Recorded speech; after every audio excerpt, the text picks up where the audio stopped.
My name is Charlie McGrath. I'm the founder of WideAwakeNews.com and a host on the Rinse Radio Network. We've all been joined at the hip, and it doesn't matter if you're listening to me in the United States, Canada, Mexico, Germany, Great Britain, Ireland, Scotland, Spain, Portugal, the Netherlands. It doesn't matter. If you're living in the West, the so-called West, anywhere where the sphere of a central bank's influence is upon you, we have been joined at the hip. Like it or not, this is where we're at. This is why it's more important that we know what's going on inside of Greece over the weekend than we know what's happening inside the NFL or what's happening with this kabuki theater of this political charade going on in the United States. What happened in Greece over the weekend was simple. The IMF was there. They were in town to oversee austerity measures. 15+ thousand people of Greece were out in the streets protesting. Nothing new. We've seen this for years now. As austerity increases, the protests increase. The violence in the protests increase. Now, even the Prime Minister of Greece came out over the weekend for a brief moment. You know, he didn't want to be seen by the public for too long.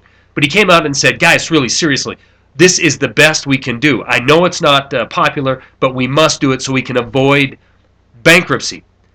This has been the goal from the get-go, from switching on the fraudulent failure in 2008 from these too big to fail institutions that make up the ownership of the global central banking cabal, switching their fraudulent failure, taking it from them, putting it on to you, the people of the planet, and then us be surprised when sovereign debt explodes around this planet, and then to be there and say, God, we can't go bankrupt. We can't let bankruptcy happen. We're going to lend you more money to avoid you going bankrupt from your debt. Forget about the fact that free market capitalism, one of the tenets of it is there is a consequence. There's a consequence when you fail. There's certainly a consequence when you heap fraudulent failure onto your company or onto yourself.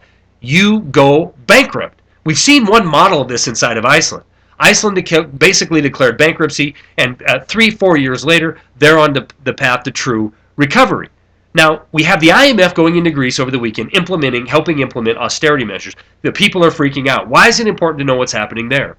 Because this is a microcosm of what's spreading around the world. It is not going to stop in Iceland, in Spain, in Italy, in France, in Germany. It's not going to stop until we are all joined at the hip by debt.